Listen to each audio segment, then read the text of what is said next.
Hello viewers, welcome back again. आज के इस वीडियो में मैं आपको बताऊंगा कि मैं किस तरीके से आपको इमेजेस को एडिट करना through MS word. It means कि जो हम एमएस वर्ड के अंदर हम जब कभी भी इमेज इंसर्ट कराते हैं तो इमेज इंसर्शन के साथ साथ हमें उसकी फॉर्मेटिंग कैसे करनी होती है, हमें उसके प्रॉपर एक फीचर्स को कैसे ध्यान रखना होता है, वो मैं आज इस वीडियो में आपको बताऊंगा। तो चलिए स्टार्ट करते हैं।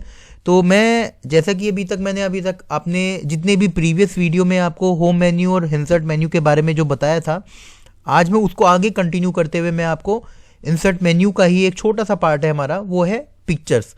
अब आप देखेंगे जैसे ही हम एमएस वर्ड के अंदर जब हम कोई भी पिक्चर इंसर्ट करते हैं तो पिक्चर इंसर्ट करने के लिए मैं जैसे यहाँ पर आप देख रहे हैं, यहाँ पर कुछ सैम्पल पिक्चर्स हैं। मैं कोई भी एक रैंडम पिक्चर उठा लेता हूँ।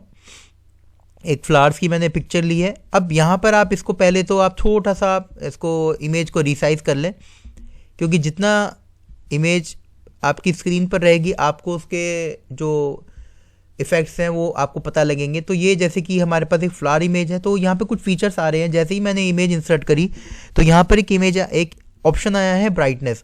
अब यहाँ पर हम ब्राइटनेस अपने अकॉर्डिंगली घटा बढ़ा सकते हैं, या -10 करेंगे तो इसका इमेज का जो ब्राइटनेस है वो कम हो जाएगा। अगर आप जितना बढ़ाना चाहेंगे तो ब्राइटनेस इसकी बढ़ जाएगी। ठीक उसी तरीके से कंट्रास्ट पर जब हम जाएंगे तो कंट्रास्ट भी आपका प्लस माइनस हो सकता है। अगर आपको +20 चाहिए अकॉर्डिंग टू योर विश, आप अपने अकॉर्डिंगली इसको सेट कर सकते हैं। तो ये तो हमने बात करी ब्राइटनेस और कंट्रास्ट की। अब हम बात करते हैं रीकलर। रीकलर मीन्स कि आप चाह रहे हैं कि मैं इस जो मेरी ओरिजिनल इमेज है इसका मैं कलर फॉर्मेट पूरा चेंज कर दूँ। तो मैं यहाँ पर जैसे कि मैं ब्लू कलर लेता हूँ, डिफरेंट कलर्स हैं, उनकी थीम्स हैं।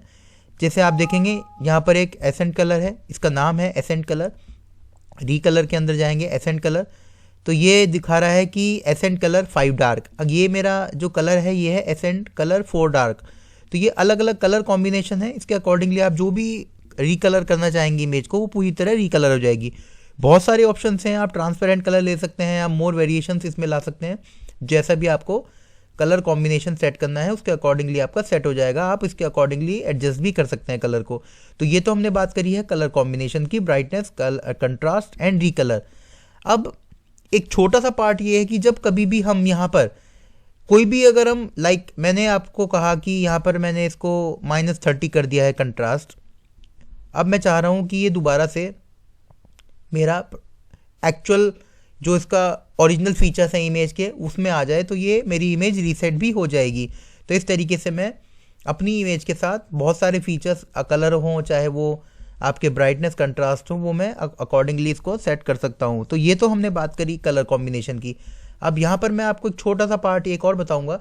जब हम बात करते हैं उस इमेज का एक्चुअल जो साइज़ है या उसके साथ साथ जो हम उसके बॉर्डर देना चाह रहे हैं, जैसे आप देखेंगे मैं किसी पर्टिकुलर इमेज को फ्रेम देना चाहता हूँ, तो एक सिंपल फ्रेम में मेरी इमेज आ जाएगी। मैं चाह रहा हूँ कि जो मेरी इमेज है उसका प्रॉपर जो साइज़ रहे वो रहे बेसिकली बेवलेट मैटे। ये बेसिकली क्या है, बेवलेट मैटे क्यों एक तरह का हमारा एक फॉर्मेशन होता है, एक फ्रेम साइज़ होता है जिसको हम अपने उसमें इमेज को किसी फ्रेम में रखना चाहेंगे, तो एक तरह का टाइटल है, इसका नाम है बेवलेट मैटे वाइट। अब मैं चाह रहा हूँ कि जो मेरी इमेज है वो उसका जो फ्रेम रहे वो रहे मेटल फ्रेम। तो ये मेटल फ्रेम में मेरी इमेज आ रही है।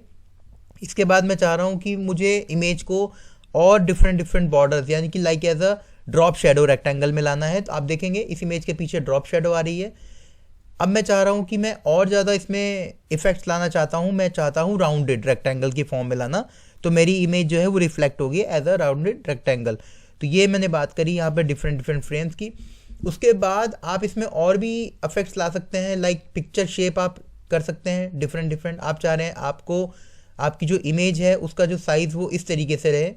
बहुत सारे डिफरेंट साइज़ हैं, आप देख सकते हैं। जैसे मैं चाह रहा हूँ कि चलो कोई सा भी साइज़ ले लेते हैं। मैं ले रहा हूँ यहाँ पर हेक्सागन। तो हेक्सागन पे जैसे ही मैं क्लिक करूँगा तो मेरी इमेज का जो एक शेप है वो चेंज होगी इन टर्म्स ऑफ हेक्सागन। तो अब आप इसको हटाएंगे तो आप इसको आसानी से आइडेंटिफाई कर सकते हैं इमेज को कि किस तरीके से मेरी इमेज का जो साइज़ है वो चेंज हो रहा है। तो ये बहुत ही अच्छा फीचर है, बहुत ही अट्रैक्टिव फीचर है। आप इसको एक बार ट्राई ज़रूर करके देखें। और आप जैसे ही आपको कुछ भी इफेक्ट्स लाने हैं तो आप थ्रू इंसर्ट मेन्यू के अंदर पिक्चर्स इंसर्ट करने के दौरान आप इन सारे फीचर्स को एक बार अप्लाई करके देखें, ऑप्शंस को अप्लाई करके देखें। और अगर आपको कुछ भी लगता है तो आप मुझे कमेंट सेक्शन में ज़रूर बताएं। आपको वीडियो कैसा लगा आप ये भी मुझे कमेंट सेक्शन में ज़रूर बताएं। So thanks for watching my video.